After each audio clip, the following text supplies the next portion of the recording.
On a bitterly cold morning in January 1457, in the shadow of England's brutal civil conflict, known as the Wars of the Roses, a 13-year-old girl lay fighting for her life. Her name was Margaret Beaufort, a child bride forced into womanhood by politics, ambition, and the relentless demands of dynastic survival.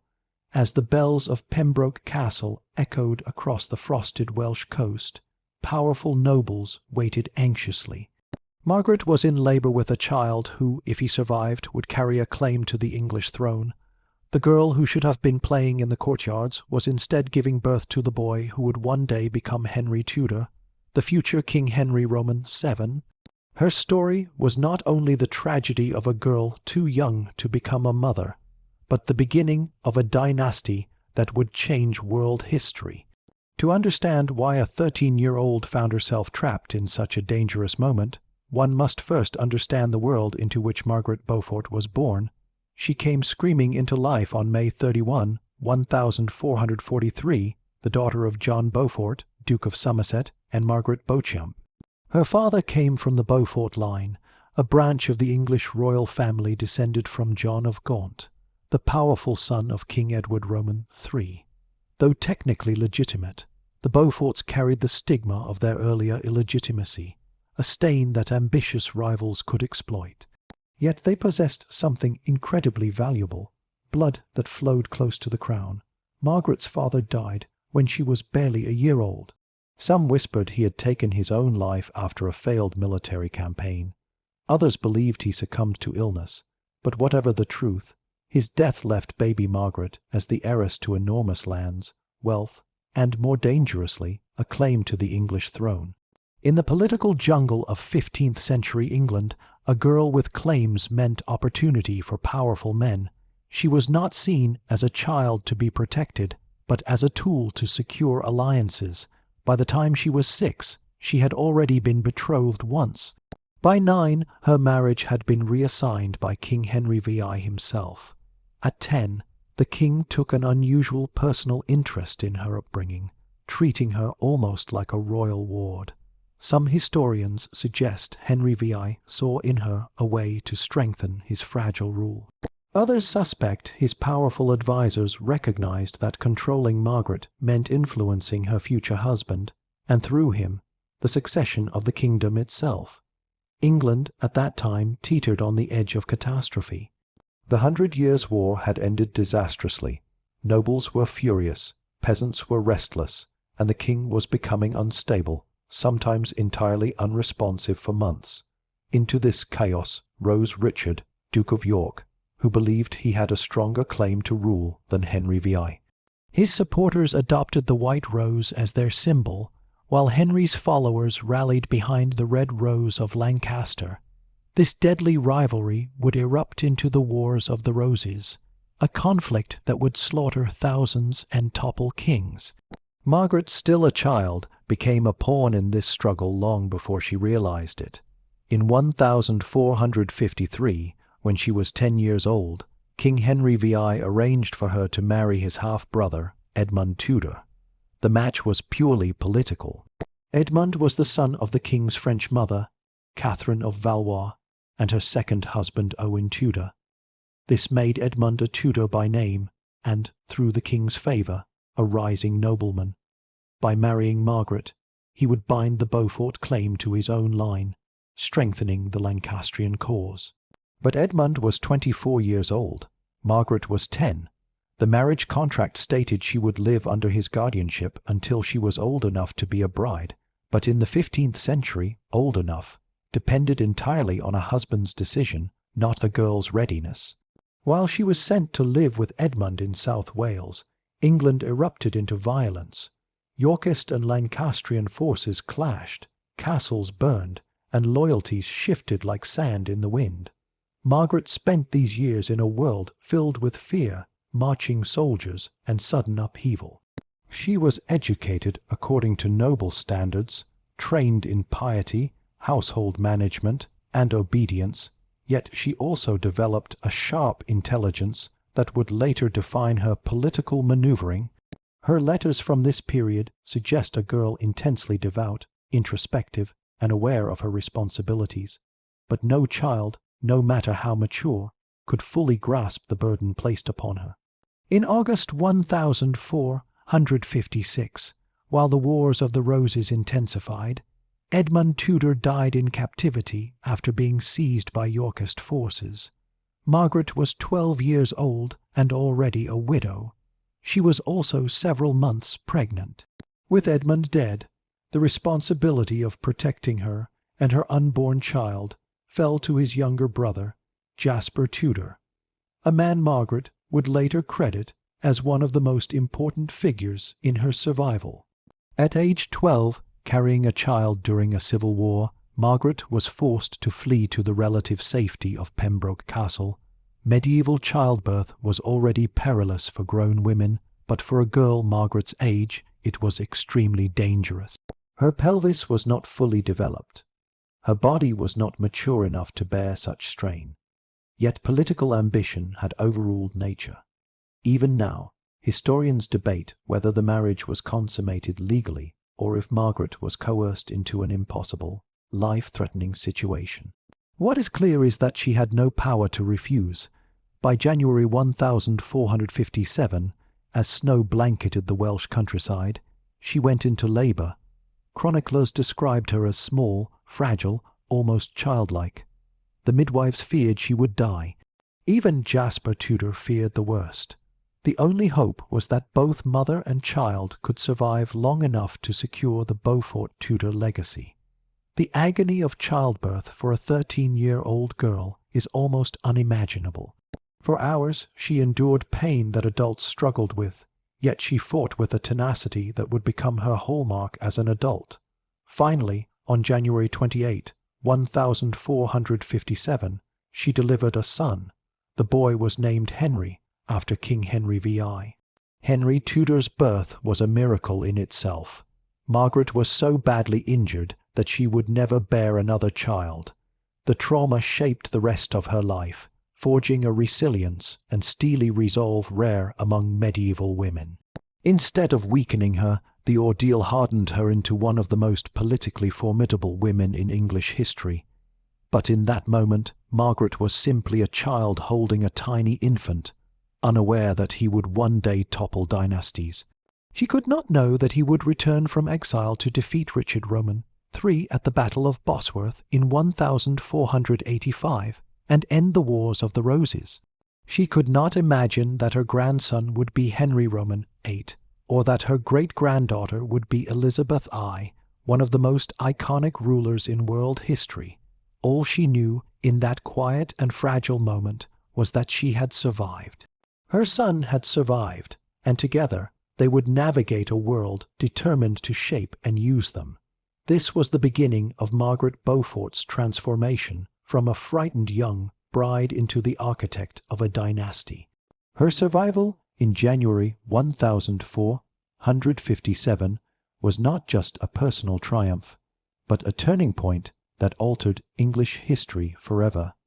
Margaret Beaufort's survival after childbirth in January 1457 was nothing short of extraordinary. At 13, she had endured an ordeal that shattered her physically but strengthened her determination. Yet there was no time for rest. England was in chaos, and her newborn son, Henry Tudor, was now one of the most politically valuable infants in the kingdom. The fragile peace of Pembroke Castle stood on the edge of the Wars of the Roses, and Margaret would soon learn that motherhood offered her no protection against the ambitions of men or the ambitions of kings. Margaret's days as a new mother were overshadowed by the reality that she lacked any real authority over her son. Technically, she was the mother of a young Tudor heir, but legally, the child belonged to the political world that had forced her into marriage. Her brother-in-law, Jasper Tudor, devotedly protected the boy, yet the decision-making power did not lie with him alone. Every move regarding Henry carried political implications. Margaret's role was expected to be ceremonial, not controlling. In the eyes of the nobility, she was seen as a vessel through which a lineage continued, not as a parent capable of guiding the future of a dynasty. Yet even as a young teenager, Margaret defied these expectations. She insisted on being involved in her son's upbringing. Her letters from this period reveal an unusual level of maturity, an understanding that her child represented more than maternal affection. Henry was a symbol, a possibility for the future of the Lancastrian cause.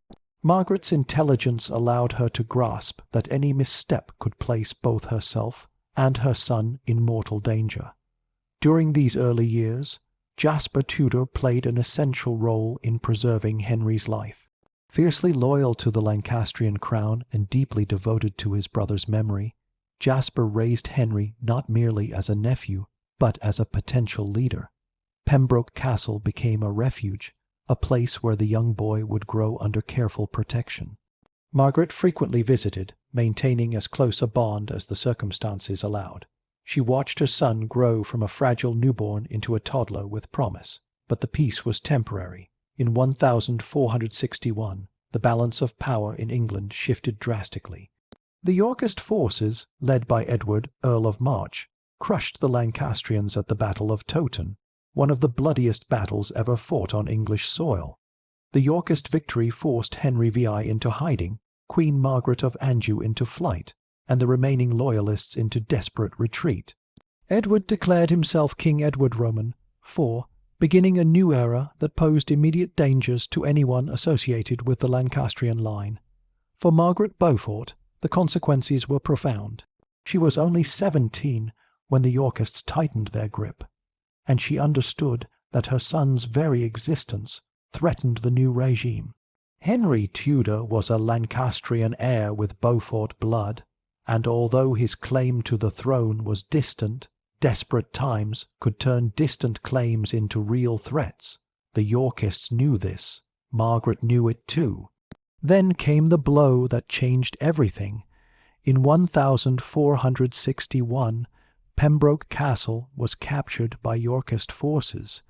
Jasper Tudor was forced into exile, and 3-year-old Henry Tudor was taken from Margaret's influence and placed into the custody of William Herbert, a loyal supporter of Edward Roman IV. For Margaret, the loss of her son was devastating. She had endured a childhood of manipulation, a forced marriage, a life-threatening birth, and now she faced her greatest pain, separation from the child she had nearly died to bring into the world. Yet even in grief, Margaret did not break. She adapted. She played the role expected of her, presenting herself as loyal to the new Yorkist king. She understood that survival required patience. Margaret's resilience became her shield. She remarried, this time to Sir Henry Stafford, a politically advantageous match that provided her some stability and allowed her to quietly continue advocating for her son. Her marriage to Stafford was significantly different from her first. He treated her with respect unusual for the time and allowed her greater autonomy. Together they navigated the dangerous terrain of divided loyalties. Stafford sometimes leaned cautiously toward the Yorkists, while Margaret remained emotionally tied to the Lancastrian cause. Yet they managed to maintain a delicate balance that kept their household relatively safe. Meanwhile, Henry Tudor grew under the guardianship of William Herbert. Herbert planned to raise the boy as a loyal Yorkist noble, perhaps even marry him into Yorkist circles. But fate had other plans. In 1469, Herbert was executed during political upheaval, and once again the young Henry found himself vulnerable. Margaret saw an opportunity. She attempted to reassert her role in her son's life, but England's politics were too volatile. Control shifted like the tides. The Wars of the Roses entered a new phase when the Earl of Warwick, the powerful kingmaker, rebelled against Edward Roman IV and temporarily restored Henry VI to the throne. During this brief restoration in 1470, Margaret Beaufort stepped forward with renewed confidence. She presented her son to the royal court as a Lancastrian heir. For a moment, she believed the world might recognize what she had always known, that her son could shape England's future. But the restoration crumbled within months. Edward Roman IV returned, Warwick was killed, and the Lancastrian cause collapsed at the Battle of Tewkesbury in 1471. With Henry VI murdered soon after and the Lancastrian line nearly wiped out, Henry Tudor, now 14, became one of the last surviving male heirs. Protecting him became a desperate priority. Jasper Tudor fled with Henry to Brittany, taking him across the sea to safety. Margaret, once again separated from her son, experienced both heartbreak and hope. As long as Henry lived, the Lancastrian cause still breathed. These years forged Margaret into a political force unlike any other woman of her time. She learned how to navigate both Yorkist courts and Lancastrian networks. She cultivated alliances quietly, positioning herself in spaces where information flowed. Her intelligence, often underestimated by men of the era, became one of her greatest assets. She understood people, understood power, and understood patience. Her marriage to Henry Stafford provided relative stability until his death in 1471. Widowed again, Margaret remained vulnerable, but not powerless. She needed protection and influence, and soon found both through a third marriage, arranged with strategic brilliance. She married Thomas Stanley, a man whose political neutrality and ability to survive any regime made him one of the most powerful nobles in England. This marriage would lay the foundations for the turning point that would one day elevate her son to the throne. By now, Margaret Beaufort was no longer a frightened child bride. She was a woman shaped by trauma, but defined by her resilience. She had survived childbirth at 13. She had survived the loss of her child. She had survived the fall of kings, the violence of civil war, and the instability of constant regime change, and each experience sharpened her sense of purpose. Her guiding mission was clear: to protect her son and secure his rightful place in English history. She believed deeply in divine destiny, convinced that Henry Tudor had been spared for a reason. And as England continued to fracture under Yorkist rule, cracks appeared that she knew could one day be exploited. In the shadows of political turmoil, in letters carried by trusted servants, in whispered discussions with nobles dissatisfied with Yorkist kings, Margaret Beaufort laid the first stones of a path that would eventually lead her son back to England. But that destiny had not yet arrived, for now Margaret was a mother waiting across an ocean, praying for the survival of the boy who represented her life's greatest love and England's last hope for a Lancastrian revival. The girl who once bled in childbirth at 13 had become something far more dangerous, a patient strategist with a cause worth fighting for. By the early 1480s, Margaret Beaufort stood in the centre of one of the most dangerous political landscapes in English history. The Wars of the Roses had not only reshaped kingdoms, but had carved deep scars into her personal life.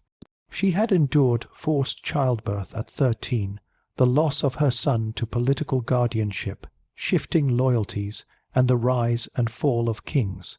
But now, in her 40s, Margaret found herself in a unique position. Her son Henry was in exile across the sea, and England was once again spiraling into chaos under the rule of the Yorkist dynasty. She saw an opportunity that others could not. For the first time, the possibility of raising her son to the English throne no longer seemed impossible. It felt inevitable. England's turmoil began anew with the death of King Edward Roman, in April 1483. His sudden passing left behind a power vacuum and a deeply unsettled kingdom. His heir, Edward V, was only 12. According to tradition, the boy should have been crowned under the guidance of his mother's family, the Woodvilles. But Edward's brother, Richard, Duke of Gloucester, had long been suspicious of their influence. Acting swiftly, Richard seized control of the young king, declaring himself Lord Protector.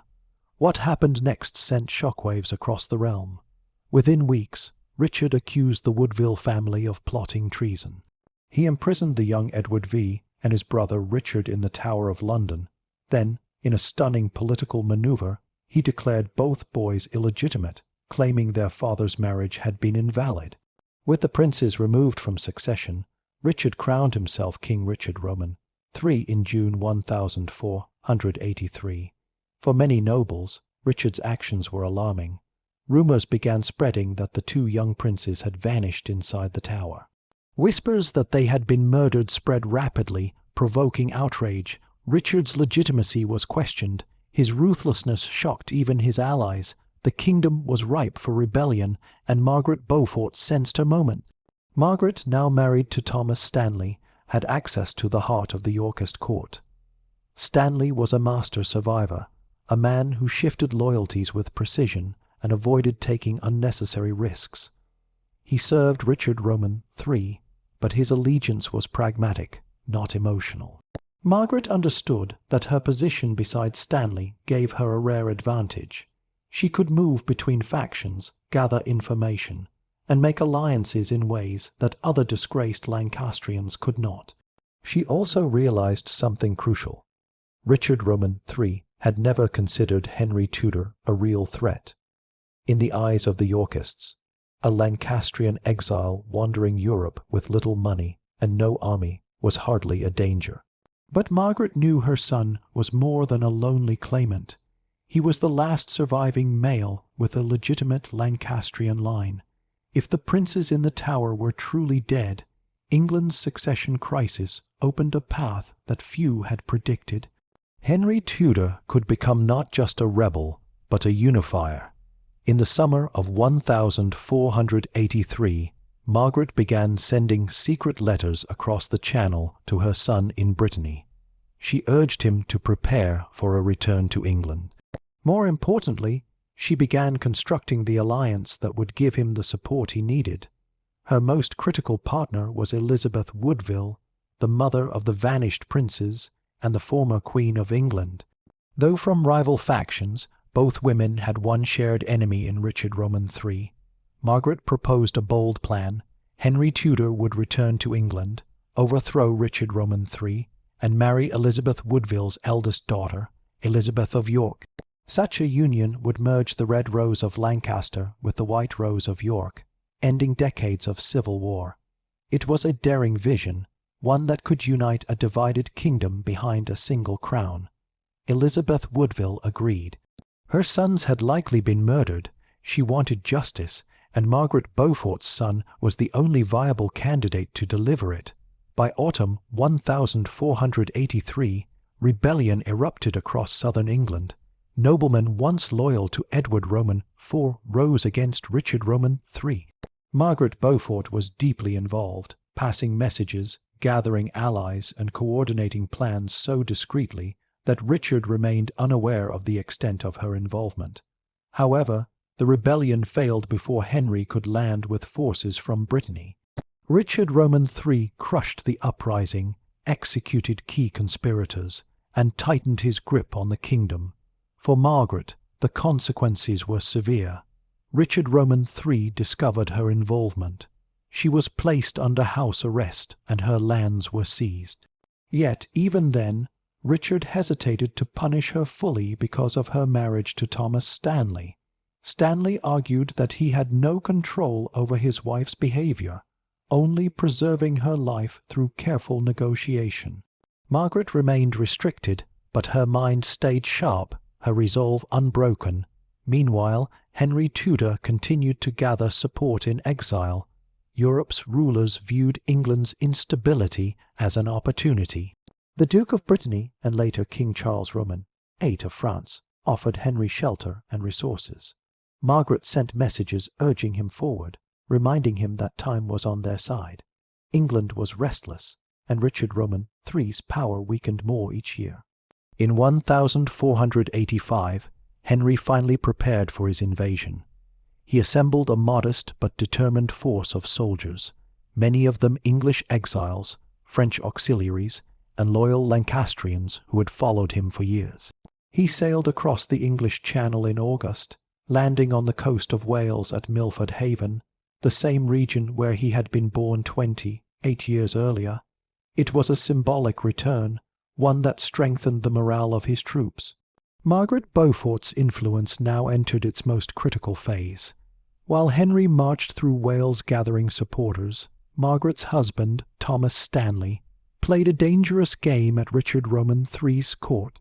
Stanley outwardly served Richard, but secretly negotiated with Henry. Margaret had persuaded him that aligning with her son would be the wiser, safer choice. Stanley, cautious and calculating, waited for the perfect moment to decide. That moment came on August 22, 1485, at the Battle of Bosworth Field. Henry Tudor's army, smaller and far less equipped than Richard Roman III's forces, assembled near the Leicestershire fields at dawn. Richard, mounted and armoured, prepared to crush what he viewed as an illegitimate rebellion. The battle began with fierce clashes between infantry and cavalry. Henry remained toward the rear, guarded closely by trusted knights. Richard, seeing an opportunity to end the rebellion in one decisive moment, led a cavalry charge directly toward Henry. It was a bold and dangerous move. Richard hoped to kill Henry personally and end the conflict instantly. As he charged, his men cut down several of Henry's guards. For a brief moment, the fate of England balanced on a knife's edge. Then Thomas Stanley made his decision. Stanley's forces, who until that moment had stood watching from a distance, suddenly turned against Richard. They charged into the fray on Henry's side. Surrounded, Richard Roman III refused to flee. Accounts say he fought bravely to the last, crying that he would not retreat. He was eventually overwhelmed and killed on the battlefield, marking the dramatic end of the Plantagenet dynasty. Henry Tudor emerged victorious. The crown was placed on his head by Lord Stanley, right there on the battlefield. Henry Roman VII now ruled England, and Margaret Beaufort, thousands of miles away, had achieved something no medieval woman had accomplished before. She had raised a son to the English throne through political intelligence, unwavering determination, and strategic brilliance. Her suffering at 13 had led to the triumph of a new royal dynasty. The Tudor era began not only through victory in battle, but through the relentless work of a woman who refused to accept the limits imposed on her. From forced marriage to political architect, Margaret Beaufort's journey to Bosworth changed English history forever. When Henry Tudor was crowned King Henry Roman VII on the field of Bosworth in August 1485, the world saw the rise of a new dynasty. England had a new monarch. The Wars of the Roses reached their symbolic conclusion, and the Plantagenet line, which had dominated English history for more than 3 centuries, came to an end. But behind this victory stood a woman whose strength, intelligence, and resilience had made it possible. Margaret Beaufort, once a terrified 13-year-old forced into childbirth amidst civil war, had transformed herself into the most politically influential woman of the Tudor era. Her journey from child bride to king's mother was unparalleled in English history, and her legacy would shape the future of the kingdom for generations. The triumph at Bosworth did not simply elevate her son, it reshaped Margaret's identity. For the first time, England formally recognized her status as the mother of the king. She adopted the title, My Lady the King's Mother, a unique distinction that granted her authority and respect rarely afforded to medieval women. Henry Roman VII, understanding the depth of his mother's sacrifices, treated her not as a political tool but as a trusted advisor. The bond between them had been forged through hardship, distance, and unwavering loyalty. Though Margaret had spent much of Henry's childhood separated from him, their relationship in adulthood became one of deep mutual respect. Henry Roman VII rewarded her devotion with extraordinary privileges. She was granted legal rights that placed her nearly equal with a married man, an unprecedented move.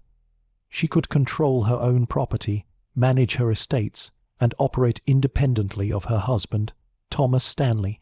In an age when most women had little say over their own lives, Margaret Beaufort enjoyed freedoms few could imagine. But these freedoms were not merely personal luxuries. They were tools Margaret used to fulfill a larger purpose. Her first mission as the mother of the king was to secure peace. She understood that England, exhausted by decades of war, needed stability. The marriage she had orchestrated between her son and Elizabeth of York fulfilled this goal. Their union symbolized the merging of the Lancastrian and Yorkist lines, a political and emotional healing for the nation. The wedding took place in January 1486, uniting the red rose and the white rose into the iconic Tudor rose. This marriage was not just a romantic ideal, but a strategic masterpiece. Margaret Beaufort had ensured that her son's reign began with a symbol powerful enough to calm a fractured kingdom. Yet Margaret's role did not end with securing peace. She remained an active and influential figure in Henry's court. Her intellect, discipline, and deep sense of responsibility made her one of the king's closest advisors. She attended council meetings, managed vast estates, and acted as a mediator between nobles. Her piety and commitment to education also shaped her contributions. Margaret believed in the moral and intellectual development of the nation, and she dedicated significant resources toward founding institutions that would outlast her. One of her greatest achievements was the establishment of educational institutions at Cambridge University. She sponsored the founding of Christ's College and later St. John's College, ensuring that scholars for generations would benefit from her vision. These contributions cemented her reputation not only as a political figure, but also as a patron of learning. Her dedication to education reflected her belief that knowledge was a cornerstone of a stable and moral society. Margaret also worked tirelessly to support the church and promote religious learning. Her intense devotion shaped much of her life, from her early letters to her later patronage. She translated religious texts, funded chaplaincies, and persuaded her son to implement laws that supported religious institutions. Her piety became a central part of her public persona, earning her admiration across the kingdom. Despite her powerful influence, Margaret did not attempt to overshadow her son. Instead, she played the role of advisor with extraordinary discipline, offering guidance but never challenging Henry's authority. She understood the delicate balance required to maintain unity within the court. Her relationship with Queen Elizabeth of York reflected this balance as well. Instead of viewing Elizabeth as a rival, Margaret treated her as a respected partner in stabilizing the dynasty. Their shared goal of protecting the Tudor line created a harmonious relationship that helped cement the family's strength. Yet even in her later years, the shadows of the past lingered. Henry VII's reign was not free of threats. Pretenders to the throne emerged, claiming to be lost princes or rightful heirs. Rebellions simmered, and foreign powers tested England's resolve. Through it all, Margaret remained a constant source of strategy and counsel. She understood better than most that a crown won through battle required vigilance to maintain. Her son's success meant everything to her, for she believed his survival as an infant had been a sign of divine purpose. In her mind, every danger he faced, every rebellion he quelled, was part of a larger destiny. Her faith shaped her world view, giving her the strength to endure the many uncertainties of political life. Margaret Beaufort lived to see her grandson, Arthur, grow into a young prince, and she played a major role in his upbringing. She also lived to see the birth of another grandson, Henry, the future King Henry VIII. Her influence extended across generations, preparing her family for the responsibilities of leadership.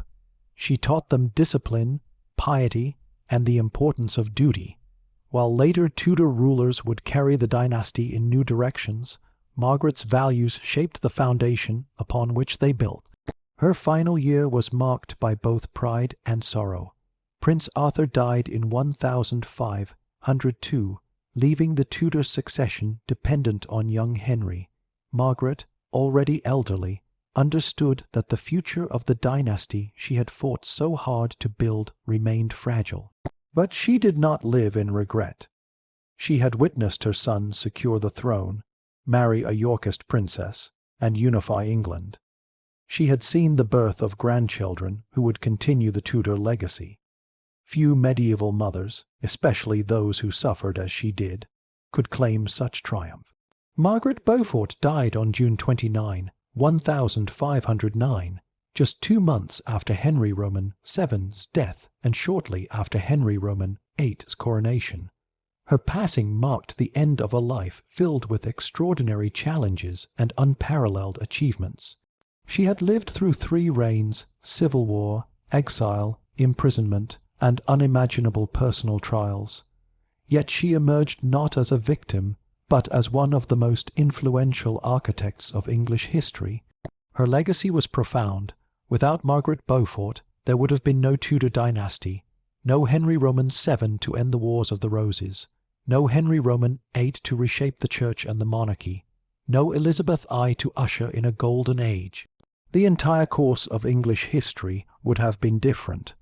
But her story endures because of something deeper than political success.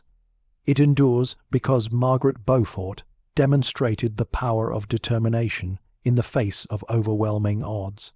Forced into marriage, forced into childbirth, and forced to navigate a world that viewed women as tools of inheritance, she refused to be defined by the limitations placed upon her.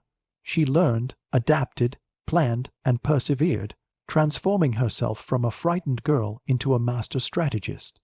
Her life is a testament to resilience, to ambition guided by purpose, to the ability of one woman to shape the destiny of a nation even when the world denied her authority. In the story of Lady Margaret Beaufort, we see the tragedy of a child sacrificed to politics, the courage of a mother fighting for her son, and the brilliance of a woman who changed the course of history. Her legacy lives on in the Tudor Rose, a symbol of unity born from chaos, and in the centuries of English history forged by the dynasty she helped create.